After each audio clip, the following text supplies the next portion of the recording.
Hello बेटा, आज हम बात करेंगे नया चैप्टर है केमिस्ट्री में स्ट्रक्चर्स ऑफ एटम।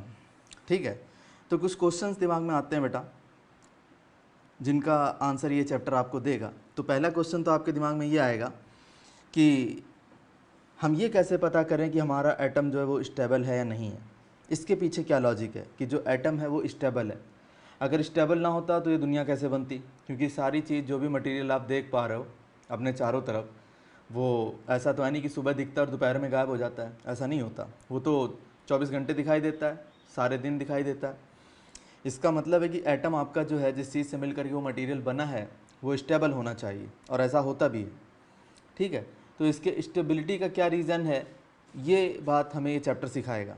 दूसरा जो क्वेश्चन दिमाग में आता है बेटा, वो है कि एक एलिमेंट का बिहेवियर दूसरे एलिमेंट के बिहेवियर से डिफरेंट कैसे, मतलब उनकी फिजिकल और केमिकल प्रॉपर्टीज़ आपस में डिफरेंट कैसे हैं, इसके पीछे क्या रीज़न है, क्यों वो डिफरेंट है, सेम क्यों नहीं हो जाती। तो इसका रीज़न भी जो है ये चैप्टर आपको देगा। थर्ड क्वेश्चन जो दिमाग में आता है वो है डिफरेंट एलिमेंट्स जो हैं आपस में कंबाइन करके मॉलिक्यूल क्यों बनाते हैं, क्या रीज़न है। ठीक है, या फिर सेम एटम आपस में मिल करके मॉलिक्यूल क्यों बना रहे हैं, मॉलिक्यूल के बनने के पीछे क्या लॉजिक है, क्यों मॉलिक्यूल आपका तैयार होता है। जैसे बहुत सारे मॉलिक्यूल होते हैं, कार्बन डाइऑक्साइड का मॉलिक्यूल है, वाटर का मॉलिक्यूल है, अमोनिया का मॉलिक्यूल है, इस तरह से बहुत सारे मॉलिक्यूल्स हैं, तो वो क्यों बनते हैं, क्या रीज़न है उनके पीछे, ये चैप्टर आपको बताएगा। फोर्थ पॉइंट क्या कहता है आपका, ये कहता है कि जो इलेक्ट्रोमैग्नेटिक रेडिएशन है, ठीक है, और जो एमिट किए जाते हैं एटम्स के थ्रू, वो ऐसा क्यों करते हैं, क्या ऐसा रीज़न है कि जो इलेक्ट्रोमैग्नेटिक रेडिएशन एब्जॉर्ब किया जाता है या एमिट किया जाता है एटम्स के थ्रू, तो ऐसा वो क्यों करते हैं, क्या ऐसा रीज़न है कि वो कोई भी एटम इलेक्ट्रोमैग्नेटिक रेडिएशन को एमिट कर सकता है या वो एब्जॉर्ब कर सकता है। तो इन चीज़ों का आंसर आपको ये चैप्टर देगा। Got the idea. ये देखो बेटा, आपके सामने अब नया कंसेप्ट आया है, डिस्कवरी ऑफ फंडामेंटल पार्टिकल्स। हम यहाँ पर ये पता करने की कोशिश करेंगे कि जो एटम है वो किन चीज़ों से मिल करके बना है, कौन सी ऐसी बेसिक चीज़ें हैं जिनसे मिल करके वो आपका पार्टिकल बन रहा है। तो सबसे पहला जो पॉइंट है आपका डिस्कवरी ऑफ इलेक्ट्रॉन है। ठीक है, इलेक्ट्रॉन कैसे डिस्कवर हुआ इसके बारे में हम बात करेंगे। क्लियर है बेटा। तो इसके लिए क्या किया, एक अरेंजमेंट आपको दिखाया जा रहा है यहाँ पर। आपने इसमें क्या किया, एक तो ले लिया आपने ग्लास ट्यूब, नंबर 1 पर क्या ले ली, ग्लास ट्यूब ले ली। नंबर 2 पर आपने वैक्यूम पंप लगा दिया। नंबर 3 पर आपने एनोड यूज़ कर लिया। नंबर 4 पर आपने कैथोड यूज़ कर लिया। और नंबर 5 पर जो है आपने गैस ले ली ट्यूब के अंदर। ठीक है, लो प्रेशर पर गैस ले ली। और नंबर 6 पर आपने क्या किया, इंडक्शन कॉइल लगा दी है। इसकी हेल्प से आप बहुत ज़्यादा पोटेंशियल डिफरेंस इलेक्ट्रोड के बीच में क्रिएट कर सकते हो। अब मैं एक एक चीज़ बता देता हूँ क्या है। नंबर 1 पर आपकी ग्लास ट्यूब है, 60 सेंटीमीटर लंबी है करीब ये ग्लास ट्यूब। ठीक है, और इसके अंदर आपकी गैस भरी हुई है। क्लियर है। तो 1 पॉइंट समझ में आ गया, ग्लास ट्यूब है, कांच की ट्यूब है, काफ़ी लंबी है, 60 सेंटीमीटर के आसपास। और जो सेकंड पॉइंट है वो है आपका वैक्यूम पंप। अब आप कहेंगे इस वैक्यूम पंप का क्या काम है। वैक्यूम पंप का काम है, जो ट्यूब है आपकी उसके अंदर गैस के प्रेशर को कंट्रोल करना। अगर आप गैस को वहाँ गैस का प्रेशर कम करना चाहते हो तो वैक्यूम पंप की हेल्प से आप उसके अंदर से गैस को बाहर निकाल सकते हो। Got the idea. तो वैक्यूम पंप का ये काम है। तीसरे नंबर पर एनोड लगा हुआ है। क्या लगा हुआ है बेटा, एनोड लगा हुआ है। एनोड का काम क्या है, एनोड का मतलब जिस पर एन आयन पहुंचेगा। एन आयन कैसे होते हैं बेटा, निगेटिव होते हैं। एन आयन कैसे होते हैं, एन आयन आपके निगेटिवली चार्ज होते हैं। इसका मतलब यहाँ पर कौन सा चार्ज होना चाहिए, पॉजिटिव चार्ज होना चाहिए। क्लियर होगी बात या नहीं हो गई। इसके बाद आपका 4 नंबर पर कैथोड लगा है। क्या लगा हुआ है, कैथोड। कैथोड पर कौन पहुंचेगा, कैटायन पहुंचेंगे। इसका मतलब इस पर पॉजिटिव पहुंचेंगे, तो इस पर चार्ज कौन सा होना चाहिए, निगेटिव चार्ज होना चाहिए। ये बात भी क्लियर होगी। इसके बाद 5 नंबर में आपने गैस भर रखी है, काफ़ी लो प्रेशर पर जो है आप इसके अंदर गैस भरेंगे। और 6 नंबर पर जो है आपने बैटरी यूज़ कर रखी है, ये करीब करीब 10,000 वोल्ट के आसपास का जो है पोटेंशियल डिफरेंस जनरेट कर देता है। क्लियर होगी बात। ये अरेंजमेंट जो है आपको यहाँ पर करना है। क्लियर है। तो अब मैं आपको बताता हूँ इसके अंदर हुआ क्या क्या, एक्सपेरिमेंट क्या हुआ ये बताता हूँ। देखो बेटा, नेक्स्ट स्टेप में मैं आपको बताता हूँ। जैसे ही आपने हाई डीसी वोल्टेज अप्लाई किया, जैसे ही आपने हाई डीसी वोल्टेज अप्लाई किया और प्रेशर को आपने अगर 1 एटीएम रखा, कितना रखा, 1 एटीएम, तो इसके अंदर आपको कोई भी इलेक्ट्रिसिटी दिखाई नहीं देगी, कोई इलेक्ट्रिसिटी दिखाई नहीं देगी। ठीक है, कोई भी आयन आपको दिखाई नहीं देगा। लेकिन जैसे ही आपने इसको 1 एटमॉस्फेयर से करीब करीब 10 मिलीमीटर के आसपास का प्रेशर रखा, तो अब आपको इसके अंदर से इलेक्ट्रिसिटी पास होती हुई दिखाई देगी। तो दिमाग में ये आएगा कि 1 एटमॉस्फेयर पे ऐसा क्यों नहीं हुआ, क्योंकि बेटा आपको पता होना चाहिए कि जो गैस होती है वो इलेक्ट्रिसिटी की पुअर कंडक्टर होती है। तो हाई प्रेशर पर क्या होगा, इतना आपकी इलेक्ट्रिसिटी का फ्लो नहीं हो पाएगा। लेकिन जैसे ही आपने प्रेशर की वैल्यू को रिड्यूस किया, मान लो 10 मिलीमीटर ऑफ आपने मर्क्यूरी 10 मिलीमीटर मर्क्यूरी कॉलम के बराबर आपने प्रेशर जनरेट किया, तो वहाँ पर क्या होगा, वहाँ पर आपकी इलेक्ट्रिसिटी का फ्लो शुरू हो जाएगा। क्लियर है। इसके बाद अगर आपने इसको और भी कम कर दिया, मान लो आपने इसको 0.01 mm ऑफ मर्क्यूरी कर दिया, इतने ऑफ मर्क्यूरी अगर आपने कर दिया तो इलेक्ट्रिसिटी का फ्लो जो है रुक जाएगा और इस प्रेशर पर जो है इलेक्ट्रिसिटी का फ्लो आपको रुका हुआ दिखाई देगा। अब इतनी बात तो मैंने आपको समझा दी, ठीक है। अब ये प्रेशर रिड्यूस कैसे कर रहे हैं, ये प्रेशर रिड्यूस किया जा रहा है वैक्यूम पंप की हेल्प से। क्लियर होगी बात। तो 1 एटमॉस्फेयर पर क्या हुआ, कोई करंट नहीं थी, 10 मिलीमीटर पर करंट है, 0.01 पर ग्लो है लेकिन करंट है, ग्लो नहीं है लेकिन करंट है। ध्यान रखना इस प्रेशर पर ग्लो नहीं है, चमकेगी नहीं, ग्लो नहीं है, लेकिन आपका करंट की वैल्यू आपको मिल रही है। इंपॉर्टेंट बात है ये आपको ध्यान रखना है। क्लियर है। अब आगे की बात करते हैं, एक्सपेरिमेंट में हुआ क्या। जैसे ही आपने हाई वोल्टेज डीसी वोल्टेज यहाँ पर अप्लाई किया, तो आप ऑब्जर्व करेंगे, क्या ऑब्जर्व करेंगे कि ये वाला जो एंड है, ये वाला जो एंड है, ये ग्रीनिश लाइट ग्रीनिश कलर से ये ग्लो करना शुरू हो जाएगा, चमकना शुरू हो जाएगा हल्के हरे रंग से। ठीक है, ग्रीनिश ग्लो आ जाएगा इसमें। तो ग्रीनिश ग्लो जो आया है उसकी वजह क्या है, यहाँ पर जो है जिंक सल्फाइड का आपने पेंट किया हुआ था, याद रखना आपको, इस एंड पर आपने जिंक सल्फाइड का पेंट किया हुआ है। तो कोई चीज़ इससे आकर के टकराई है और वो किधर से आ रही है आपकी, वो आ रही है आपकी कैथोड की तरफ से। किधर से आ रही, कैथोड की तरफ से। और उसने जो है जब इससे टक्कर हुई इसकी जिंक सल्फाइड से, पेंट से, तो ग्रीनिश कलर का जो है आपको वहाँ पर ग्लो दिखाई देगा। Got the idea.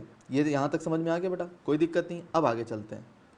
तो जैसा कि मैंने आपको बताया, बड़ा सिंपल सा एक्सपेरिमेंट है। आप हाई वोल्टेज अप्लाई करेंगे तो आपका ये वाला जो एंड है, ये वाला जो भी एंड है आपका कैथोड, इससे कुछ पार्टिकल निकलेंगे और वो जब जा करके दूसरे एंड पर, कौन से एंड पर, दूसरे एंड पर जा करके जब वो टकराएंगे यहाँ पर इस तरह से, तो आपको वहाँ पर हरे रंग की चमक दिखाई देगी। क्लियर होगी बात। आपको ग्रीन कलर की जो है यहाँ चमक दिखाई देगी। इसको क्या कहेंगे कि ज़रूर ये जो है नेगेटिव एंड से कोई रेज आ रही हैं या पार्टिकल आ रहे हैं जो इससे कोलाइड करते हैं और यहाँ पर चमक पैदा होती है। Got the idea. तो अब हम इसमें आगे की बात करते हैं कि इस एक्सपेरिमेंट में क्या क्या हुआ, इसके रिजल्ट्स क्या क्या आए, इनके बारे में बात करेंगे बेटा। ठीक है। अरेंजमेंट तो मैंने आपको पूरा बता दिया। इलेक्ट्रोड ले लिए, वैक्यूम पंप ले लिया, गैस ले ली, ग्लास ट्यूब ले ली, हाई वोल्टेज बैटरी ले ली, हर एक का मैंने आपको फंक्शन बता दिया, क्या किसका काम है। Got the idea. अब रिजल्ट्स क्या क्या आए हम उस पर बात करेंगे। देखो बेटा, ये है आपके सामने, ये जो रेज निकली, कैथोड रेज जो निकली, ये आपकी लेफ्ट से किस तरफ जा रही है, राइट साइड में जा रही हैं। आपने क्या किया, यहाँ पर एक पैडल व्हील लगा दिया या एक हार्ड ऑब्जेक्ट लगा दिया, सॉरी एक हार्ड ऑब्जेक्ट लगा रखा है। ये एक हार्ड ऑब्जेक्ट है। ठीक है, ये कैसा ऑब्जेक्ट है, हार्ड ऑब्जेक्ट है। तो आपने देखा कि यहाँ पर जो है स्क्रीन लगाई हुई थी, इस वाली पोजीशन पर क्या लगाई हुई है आपने, स्क्रीन लगाई हुई है, जिंक सल्फाइड की स्क्रीन लगाई हुई है। तो ये जो ऑब्जेक्ट था ना आपका ऑब्जेक्ट, ये जो ऑब्जेक्ट है इसकी डार्क शैडो बन जाएगी। कैसी शैडो बन जाएगी, डार्क शैडो, परछाई बन जाएगी डार्क। समझ गया कि नहीं समझ गया। ये एक छोटा सा एक्सपेरिमेंट करके देखा गया। जब कैथोड रेज निकली बैटरी को ऑन करने पर, तो आपका जो है कैथोड से कुछ रेज निकलेंगी और जो एक हार्ड ऑब्जेक्ट है आपका, उसकी शैडो बना देंगी, शार्प शैडो बना देंगी स्क्रीन के ऊपर। इससे एक रिजल्ट निकलेगा। क्या रिजल्ट निकलेगा भाई, शार्प शैडो क्यों बनी। आप एक कॉमन सेंस की बात बताता हूँ आपको। जैसे मान लो यहाँ पर सन है, क्या है यहाँ पर, सन है। तो आपको अच्छी तरह पता है सन है तो ये अपनी रोशनी भेजेगा चारों तरफ। और यहाँ पर मान लो कोई मैन खड़ा हुआ है, ये यहाँ पर मैन खड़ा हुआ है, तो इसकी शैडो कहीं यहाँ पर बनेगी या नहीं बनेगी, इसकी शैडो बन जाएगी यहाँ पर। बनेगी कि नहीं बनेगी, क्यों बनेगी, क्योंकि जब ये सन रेज आएंगी तो ये बंदा जो है इनको पार नहीं होने देगा, अपने बाहर अपने अंदर से इनको पार नहीं करने देगा। तो उतना पोर्शन जहाँ पर लाइट नहीं गिरी वो तो ब्लैक रहेगा, डार्क रहेगा, और इसके आसपास का एरिया ब्राइट रहेगा। तो आपको अलग से ही दिख जाएगा कि शैडो बन रही है। इसका मतलब है कि ये जो सन रेज हैं ये स्ट्रेट लाइन में चलती हैं, तभी तो उसकी शैडो बनती है। अगर मान लो स्ट्रेट लाइन में ना चलती तो क्या होता, तो ये होता बेटा इसमें कि ये यहाँ से यूँ आती, सामने आदमी दिखता है, घूम करके यहाँ यूँ आ जाती। यूँ आती, यहाँ आदमी दिखता है, घूम करके ऐसे चली आती, तो क्या शैडो बनती? नहीं बन पाती। इसका मतलब है कि जो सन रेज होती हैं वो स्ट्रेट लाइन में मूव करती हैं। Got the idea? इसी तरह से अगर इस हार्ड ऑब्जेक्ट की शैडो बन रही है स्क्रीन के ऊपर, इसका मीनिंग है कि ये जो भी रेज हैं ये स्ट्रेट लाइन में मूव करती हैं। Got the idea? ये स्ट्रेट लाइन में मूव करेंगी, ये आपको याद रखना है। क्लियर है? तो बेटा इससे एक रिजल्ट तो प्रूव हो गया कि जो कैथोड रेज हैं ये कैसे मूव करती हैं? स्ट्रेट लाइन में मूव करती हैं। कैसे मूव करती हैं? Straight line. ठीक है, ये बात आपको याद रखनी, स्ट्रेट लाइन में मूव करेंगी। क्लियर हो गया? अब मैं आपको ये वाला पार्ट बताता हूँ, ये क्या चीज़ है। आपने क्या किया, इन रेज के रास्ते में आपने ये एक पैडल व्हील रख दिया। क्या रख दिया? एक लाइट व्हील, मीका व्हील रख दिया, एक्सल पर माउंटेड है। लाइट है मतलब हल्का है, मीका का बना हुआ है और एक्सल पर माउंटेड है। ठीक है, तो होगा क्या, जब रेज आपकी किधर से किधर जाएंगी, लेफ़्ट से राइट की तरफ जाएंगी, तो इस पैडल व्हील से कोलाइड होंगी, इस पैडल व्हील से टकराएंगी, तो टकराने की वजह से क्या होगा, ये इस तरह से मूव करना शुरू कर देंगी, इस तरह से घूमना शुरू कर देंगे, ये पैडल रोटेट करना शुरू कर देगा। Got the idea? इसमें रोटेशन शुरू हो जाएगा। इससे पता चलता है कि ये जो भी रेज हैं इनके अंदर मास है, क्योंकि अगर ये बहुत हल्की होती तो इस पैडल व्हील को ये घुमा नहीं पाती। ठीक है, कोई भी चीज़ तभी रोटेट करेगी जब उससे कोई, आप उसको कोई मोमेंटम ट्रांसफ़र करोगे। थोड़ा सा हैवी वर्ड हो गया अभी, फिलहाल आप ये समझ लो, अगर कोई बहुत हल्की चीज़ इससे टकराती तो फिर शायद ये आपका पैडल व्हील रोटेट नहीं करता। इसका मीनिंग है कि इससे ज़रूर कोई ना कोई हैवी चीज़ टकराई है जिसमें अच्छा खासा मास है। तो ये कन्फर्म हो गया, जो कैथोड रेज हैं उनके पास मास है। तो ये जो पैडल व्हील वाला कंसेप्ट है, ये वाला एक्सपेरिमेंट जो आपने किया, इससे ये कन्फर्म हो गया कि जो पैडल व्हील है उसके अंदर मास है। Got the idea? अब बेटा अगला एक्सपेरिमेंट जो किया गया वो इस तरह से है कि ये रेज आपकी लेफ़्ट से राइट की तरफ जा रही थी। इस बात में कोई दिक्कत है? इस बात में कोई दिक्कत नहीं।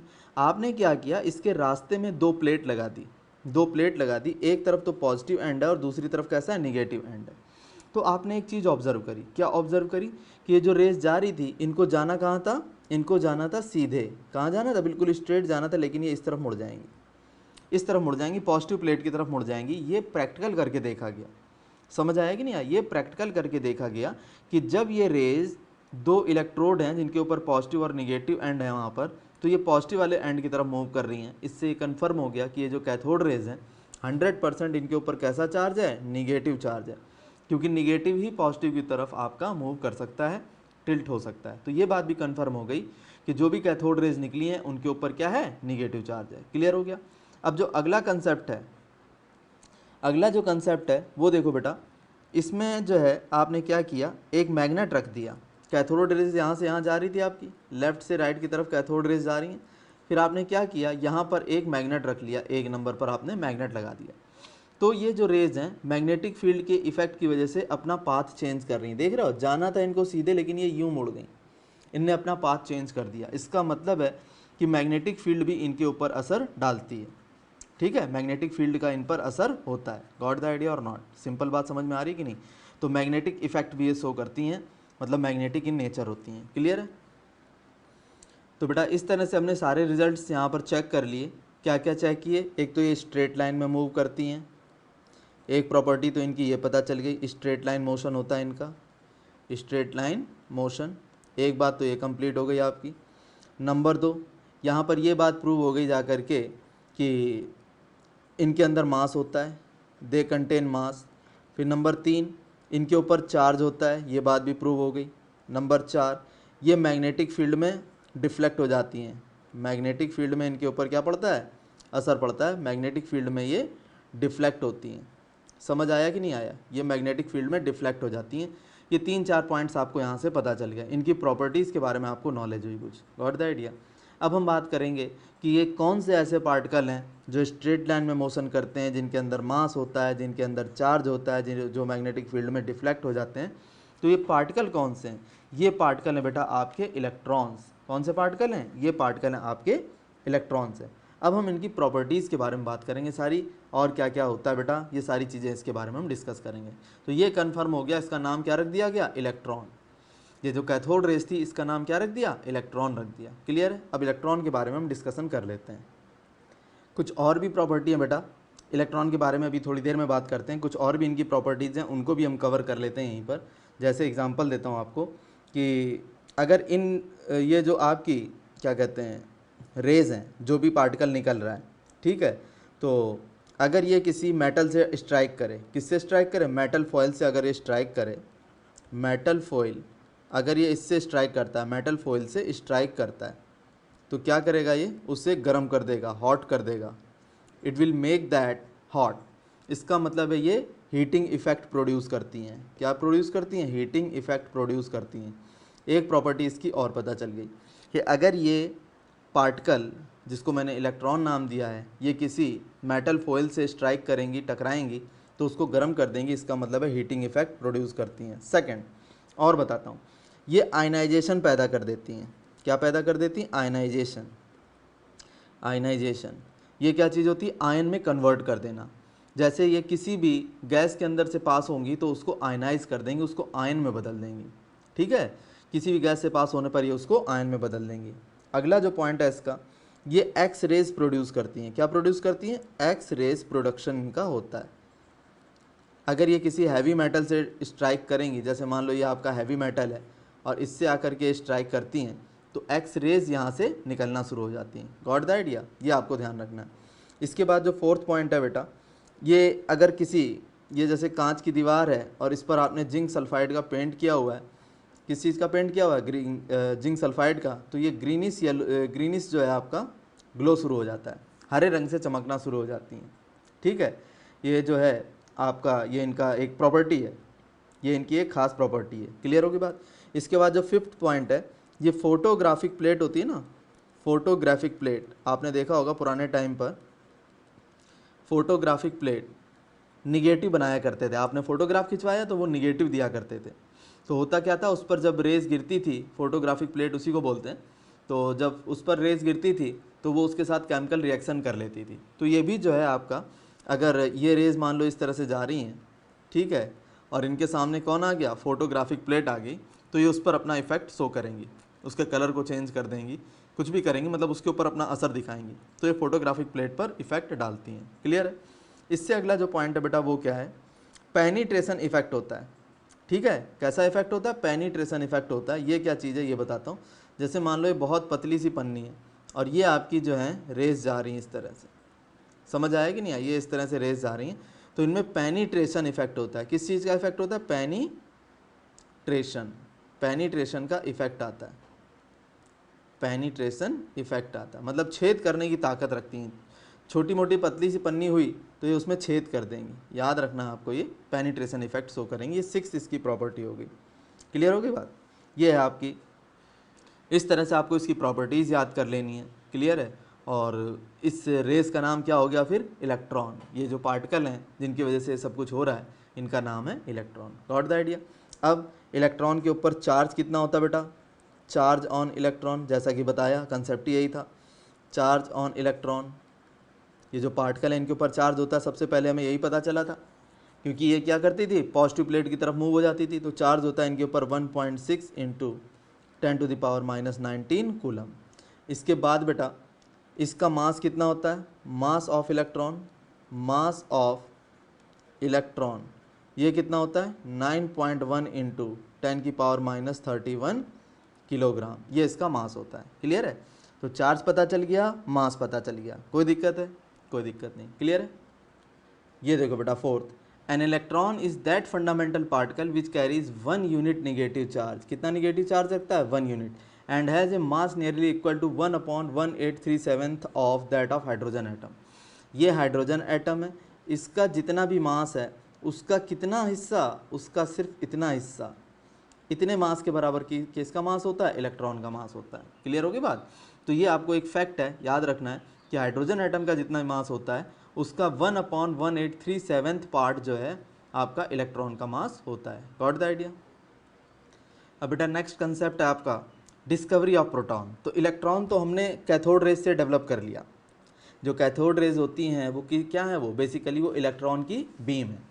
उसके बारे में अच्छा खासा डिस्कशन कर लिया कि वो जब आप लो प्रेशर रखते हो और बैटरी को ऑन करते हो, ज़बरदस्त पोटेंशियल डिफरेंस क्रिएट होता है, उसकी वजह से क्या क्या होगा, वो रेस जो है कुछ निकलेंगे पार्टिकल, और अपोजिट एंड पे जाकर के जो जिंक सल्फाइड से पेंट हुआ है वहाँ पर कोलाइड करेंगे और उसको ग्रीनिश कलर जो है, लाइट ग्रीनिश कलर से वो ग्लो करना शुरू हो जाएगा। फिर उसकी प्रॉपर्टीज़ के बारे में बात करी, उसके अंदर मास होता है, उसके अंदर चार्ज होता है, ठीक है, वो फोटोग्राफिक प्लेट को अफेक्ट करती हैं, वो आयनाइजेशन इफेक्ट शो करती हैं, उनके अंदर पेनिट्रेशन पावर होती है, छेद कर देती हैं पतली पतली पन्नी पर, ठीक है, कई सारी बातें उसके बारे में करी, उसकी प्रॉपर्टीज़ के बारे में नॉलेज हमने इकट्ठी करी। अब हम बात करेंगे कि प्रोटॉन कैसे डिस्कवर हुआ। तो बेटा सिमिलर एक्सपेरिमेंट है, बस थोड़ा सा उसके अंदर मॉडिफिकेशन किया है। वो मॉडिफिकेशन क्या है वो बता देता हूँ। यहाँ पर आपने परफोरेटेड कैथोड ले लिया है।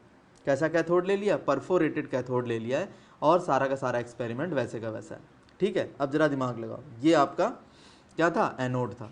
तो होगा क्या बेटा, जरा दिमाग लगाना कि उस वाले केस में क्या हुआ था। उस वाले केस में आपका एनोड की तरफ से, सॉरी कैथोड की तरफ से जो है, कैथोड की तरफ से कुछ रेज इस तरफ आ रही थी, बेसिकली वो पलट के जा रही थी, लेफ़्ट टू राइट जा रही थी, लेकिन इसमें जो है हमने डायग्राम को रिवर्स कर लिया। तो जो आपकी कैथोड रेज थी वो आपकी एनोड की तरफ आ रही थी, तो उनको रास्ते में कौन मिलेगा? उनको रास्ते में इस तरह से गैस के पार्टिकल मिलेंगे। क्या मिलेंगे? गैस के पार्टिकल मिलेंगे रास्ते में। तो इसमें आपको क्या करना है? सिर्फ एक छोटा सा काम करना है, परफोरेटेड कैथोड लेना है आपको। परफोरेटेड कैथोड का मीनिंग क्या होता है? इस तरह से आपका कैथोड है, इसमें आपने छेद कर दिए। क्या कर दिया आपने? इस तरह से छेद कर दिए। ये क्लियर है? सिर्फ इतना अंतर है। अब इन छेदों के अंदर से, ये जो आपके होल्स हैं, इनके अंदर से वो कैथोड रेज पास होगी। क्लियर होगी बात? और जब वो रास्ते में जाएगी तो उसको कौन मिलेगा? क्योंकि हाई स्पीड होती हैं, काफ़ी तेज़ी के साथ मूव करेंगी, तो उनको रास्ते में मिलेंगे गैस के एटम। तो गैस का जो एटम होता है आपका, उसके पास होते हैं क्या? इलेक्ट्रॉन। मान लो हाइड्रोजन गैस की अगर मैं बात करूं तो उसके पास एक इलेक्ट्रॉन होगा, और इधर से कोई आपका इलेक्ट्रॉन की बीम चली आ रही, तो वो क्या करेगी? इसके साथ टकराएगी, और टकरा के इसको नॉकआउट कर देगी। नॉकआउट करने का मतलब इसको यहाँ से निकाल ले जाएगी। जैसे ही ये इसको निकालेगी तो क्या होगा? इसके ऊपर जो है पॉजिटिव चार्ज आ जाएगा। जो बचा हुआ पोर्शन है उसके ऊपर क्या आ जाएगा? पॉजिटिव चार्ज आ जाएगा। अब वो पॉजिटिवली चार्ज पार्टिकल आपका क्या करेगा? वो पॉजिटिवली चार्ज पार्टिकल आपका निगेटिव एंड की तरफ मूव करना शुरू कर देगा। समझ में आया कि नहीं आया? तो वहाँ पर क्या देखा गया कि जब इस तरह का एक्सपेरिमेंट किया गया तो उसमें ये था कि दूसरे साइड में जब जिंक सल्फेट का आपने पेंटिंग कर रखी है, पेंट कर रखा है, जब उससे ये पॉजिटिवली चार्ज पार्टिकल टकरा है तो ग्रीनिश कलर वहाँ पर क्रिएट हुआ, ठीक है। जिंक सल्फाइड की कोटिंग पर जब वो जा करके कोलाइड करते हैं पार्टिकल पॉजिटिव वाले, तो वहाँ पर क्या होता है? ग्लो पैदा हो जाता है। तो वहाँ पर ये पूछा गया, भाई इस तरफ क्यों हो रहा है ग्लो पैदा? वो तो दूसरी साइड में हुआ करता था। भाई कैथोड रेज में जो है आपका कैथोड से रेज निकलती थी, और वो जो है एनोड की तरफ जो जिंक सल्फाइड का पेंट था उससे टकराती थी, और वहाँ पर कलर आता था, ग्लो होता था। लेकिन ये दूसरे एंड पर क्यों हो रहा है? यहाँ क्या रीज़न है? तो उसमें ये बताया गया कि जब कैथोड से रेज निकलती हैं तो रास्ते में उनको एटम मिलते हैं, गैस के, हाइड्रोजन गैस के एटम मिलते हैं। ये उनसे कोलाइड करेंगी, कोलाइड करने से उनके इलेक्ट्रॉन को निकाल देंगी, नॉकआउट कर देंगी। तो जो बचा हुआ पोर्शन है वो पॉजिटिवली चार्ज पार्टिकल है, वो जा करके जब अपोजिट एंड पर जाएगा, पॉजिटिव है तो ऑब्वियस ही बात है निगेटिव पे जाएगा, तो होगा क्या? वहाँ पर जो है ये वहाँ पर ग्लो पैदा करेगा, ठीक है। तो इसका नाम क्या रख दिया गया? इसका नाम रख दिया गया प्रोटॉन। इस तरह से जो है आपने एनोड रेज डेवलप कर ली। Got the idea? बोलो बेटा समझ आया कि नहीं आया? तो थोड़ा सा कॉन्फ़िगरेशन में चेंज किया, वही ट्यूब है, वही वैक्यूम पंप है, वही इलेक्ट्रोड्स हैं आपके, बस एक छोटा सा चेंज किया गया, परफोरेटेड कैथोड लगाया गया है। परफोरेटेड कैथोड का मतलब एक ऐसा कैथोड जिसमें छोटे छोटे छेद हो रहे हैं, होल्स हो रहे हैं। क्लियर है बात? तो इनके थ्रू जब गैस आपकी इन जो है रेज निकलेगी तो एटम से कोलाइड होगी, एटम से कोलाइड होकर उसके इलेक्ट्रॉन को नॉकआउट करेगी, जो बचा हुआ पोर्शन है वो पॉजिटिव है, वो निगेटिव की तरफ मूव करेगा, और जो जिंक सल्फाइड का पेंट है यहाँ पर दिखाई दे रहा है आपको, जिंक सल्फाइड की कोटिंग है, उससे टकराएगी तो ग्रीन कलर का जो है वहाँ पर ग्लो पैदा होगा। इसका नाम क्या है? प्रोटॉन है। ये पॉजिटिवली चार्ज होते हैं। अब इसकी प्रॉपर्टीज़ के बारे में बात करेंगे। गॉट द आइडिया बेटा? तो इस तरह से हमारी जो है एनोड रेज डेवलप हो गई, पॉजिटिवली चार्ज होती हैं। प्रोटॉन भी इसी तरह, यही है आपका प्रोटॉन, जो एक ग्लो पैदा करवा रहे हैं ना पार्टिकल, इनका नाम ही प्रोटॉन है। Got the idea? अब बेटा ओरिजिन ऑफ एनोड रे तो मैंने आपको बता दिया कि एनोड रे के ओरिजिन का क्या रीज़न है, कि जब आपकी कैथोड रेज जाती हैं तो रास्ते में एटम मिलते हैं, ये उनसे कोलाइड करती हैं, उनके इलेक्ट्रॉन को नॉकआउट कर देती हैं, तो जो बचा हुआ पोर्शन है वो पॉजिटिवली चार्ज होता है, वो निगेटिव एंड की तरफ मूव करता है और वहाँ पर ग्लो पैदा करता है। इसको एनोड रे बोलते हैं। अब इसकी प्रॉपर्टीज़ के बारे में बात कर लेते हैं। इसकी प्रॉपर्टी का जो पहला पॉइंट है, दे ट्रैवल इन स्ट्रेट लाइन। किस में जाती हैं? स्ट्रेट लाइन में जाती हैं, स्ट्रेट लाइन मोशन करती हैं ये, क्लियर होगी बात? पहला पॉइंट तो ये क्लियर हो गया। सेकंड पॉइंट बताता हूँ आपको इसका। ये बेटा मटेरियल पार्टिकल से मिलके बनी है। किस पार्टिकल से मिलके बनी है? Material particle. मटेरियल पार्टिकल मतलब आप इसको देख सकते हो, फील कर सकते हो, ठीक है। ये मटेरियल पार्टिकल से मिलकर के बनी हुई है। फिर बेटा थर्ड पॉइंट है आपका, इनके ऊपर पॉजिटिव चार्ज होता है। वेरी वेरी इंपॉर्टेंट, मैंने आपको बता भी दिया था। इन रेस के ऊपर कैसा चार्ज होता है? पॉजिटिव चार्ज होता है। ये बात आपको याद रखनी है। तो फोर्थ पॉइंट इसका क्या है वो बताता हूँ आपको। बेटा एक पॉइंट हमारा वहाँ रह गया था, E/m का रेशियो। E/m का रेशियो, ठीक है, कैथोड रेस के लिए।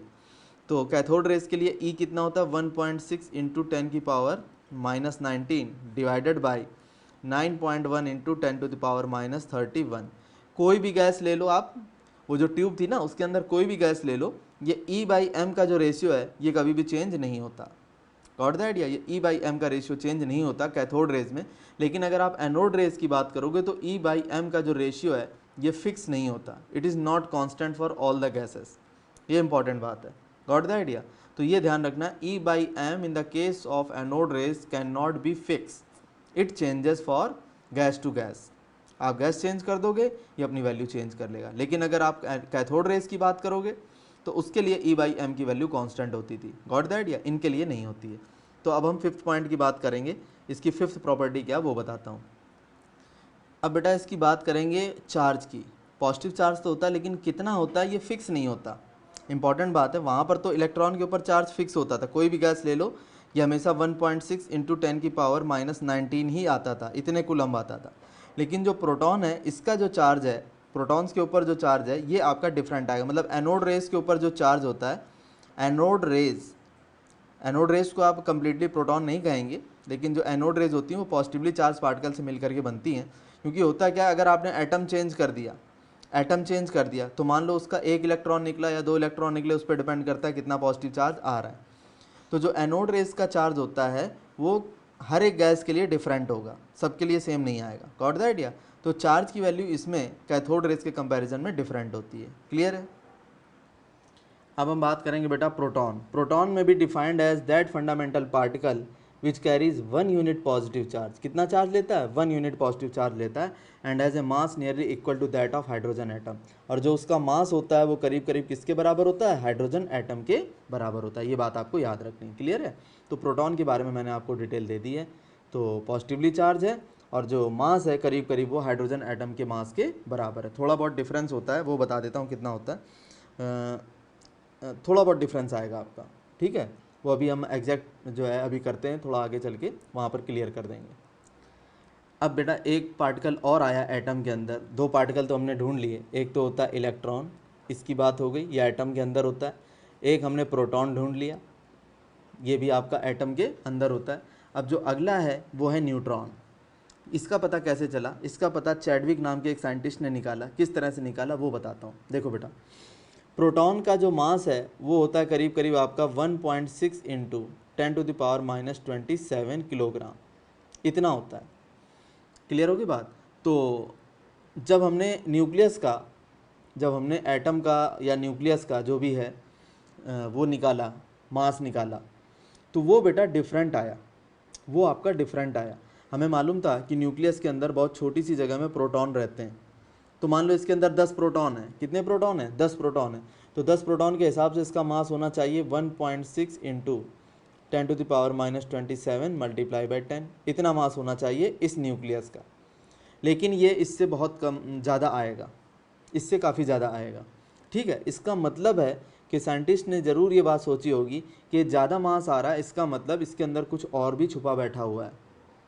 समझ में आ रही बात? अगर सिर्फ प्रोटॉन होता इसके अंदर तो हम सीधे कह देते कि कितना आंसर आएगा, 1.6 इंटू 10⁻⁻27, ये जो है इसका मास आ जाएगा, ठीक है। और अगर 10 प्रोटॉन हैं तो 10 से मल्टीप्लाई कर दो, आपको टोटल न्यूक्लियस का मास पता हो जाएगा। लेकिन ऐसा हुआ नहीं, जो मास हम सोच रहे थे उससे कहीं ज़्यादा मास आया।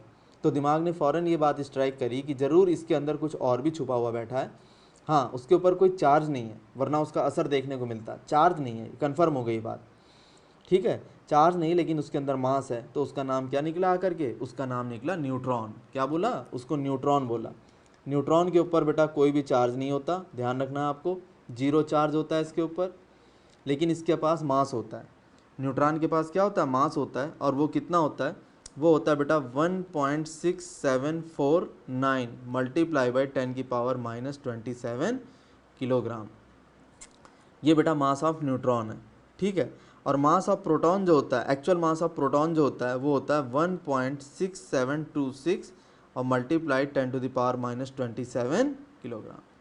यहाँ से साफ पता चल रहा है जो प्रोटॉन है वो थोड़ा सा छोटा है, थोड़ा सा हल्का है न्यूट्रॉन से, इसका मतलब न्यूट्रॉन भारी है आपका। क्लियर है? तो बेटा ये बात कंफर्म हो गई कि नहीं हो गई कि जो प्रोटॉन है उसका मास न्यूट्रॉन से थोड़ा सा कम है, मतलब न्यूट्रॉन रिलेटिवली हैवियर है। न्यूट्रॉन जो है प्रोटॉन से थोड़ा सा भारी होता है, स्लाइटली हैवी। देख रहे हो ना, 1.6749 है और ये 1.6726 है, तो पॉइंट्स में डिफरेंस है। ये है 0.6749 और ये है 0.6726, ये भी 1 ये भी 1, सब्ट्रैक्ट करो, यहाँ 3 आ जाएगा, यहाँ 2 आ जाएगा, यहाँ 0 0 और ये आ जाएगा। बहुत छोटा सा डिफरेंस आ रहा है, इतना सा डिफरेंस आ रहा है। क्लियर होगी बात? बहुत छोटा सा डिफरेंस आ रहा है। तो न्यूट्रॉन जो है, आप पता चलिए ना कैसे आपने कैलकुलेट किया कि जब न्यूक्लियस को हमने तौल के देखा तो प्रोटॉन के मास के बराबर नहीं आ रहा था, वो उससे ज़्यादा आ रहा था, हैवी हो रहा था उससे।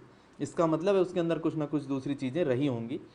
तो उसके बारे में जब रिसर्च की गई तो हमें न्यूट्रॉन का पता चला कि इसके ऊपर कोई भी चार्ज नहीं होता है, हाँ, लेकिन इसके पास मास होता है। कितना होता है ये मैंने आपको बता दिया। तो यहाँ तक न्यूट्रॉन तक जो है हमने बात कर ली आज। ये देख रहे हो ना आप, न्यूट्रॉन तक हमने सारी बात कर ली है। न्यूट्रॉन में भी defined as that fundamental particle which carries no charge, कोई चार्ज नहीं होता, but has a mass nearly equal to hydrogen atom और प्रोटॉन। Got the idea? तो यहाँ तक हमने क्लियर कर लिया है। नेक्स्ट लेक्चर में हम आगे बात करेंगे फंडामेंटल पार्टिकल्स के बारे में और भी। Till then, thank you.